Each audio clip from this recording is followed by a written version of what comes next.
ఎవరికీ తెలియదు. తెలంగాణ రాజకీయాలు నిరంతరం హాట్గానే ఉంటాయి. కొత్త పార్టీలు ఎప్పటికప్పుడు పుట్టుకొస్తుంటాయి. కొన్ని పార్టీలు పెట్టి ఆ తర్వాత వేరే పార్టీలో విలీనం చేస్తుండడం కూడా తెలంగాణలో ఎక్కువగా కనిపిస్తుంది. ముఖ్యంగా రాష్ట్ర విభజన జరిగిన తర్వాత తెలంగాణలో అనేక పార్టీలు పుట్టుకొచ్చాయి. కానీ ఏ ఒక్క పార్టీ కూడా ఆశించిన స్థాయిలో ప్రజాదరణ పొందలేదు.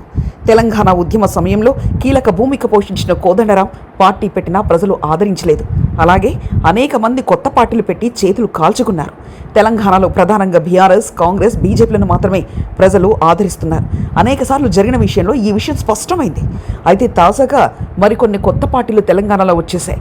కొన్ని పార్టీలు వచ్చేసాయి, మరికొన్ని పార్టీలపై ప్రకటన రావాల్సి ఉంది. కాంగ్రెస్ పార్టీ నుంచి సస్పెండ్ అయిన ఎమ్మెల్సీ తీన్మార్ మల్లన్న కొత్త పార్టీ పెట్టారు.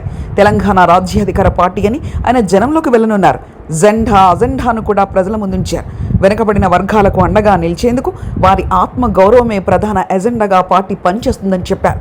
బీసీలకు రాజ్యాధికారం కావాలని ప్రారంభించారని తెలిపారు. ఇకపై జరిగే అన్ని ఎన్నికల్లో తమ పార్టీ పోటీ చేస్తుందని తీన్మార్ మల్లన్న ప్రకటించారు. బీసీలు ఈ పార్టీని సొంతం చేసుకొని ఆదరించాలన్నారు. అలాగే బీఆర్ఎస్ నుంచి సస్పెండ్ అయిన మరో ఎమ్మెల్సీ కల్వకుంట్ల కవిత కూడా కొత్త పార్టీ పెట్టేందుకు సిద్ధమవుతున్నారట. అయితే దీనిపై కవిత అధికారికంగా ప్రకటన చేయలేకపోయినా ప్రస్తుతం ఆమె తెలంగాణ జాగృతి పేరిట జనంలోకి వెళ్లేందుకు ప్రయత్నిస్తున్నారు.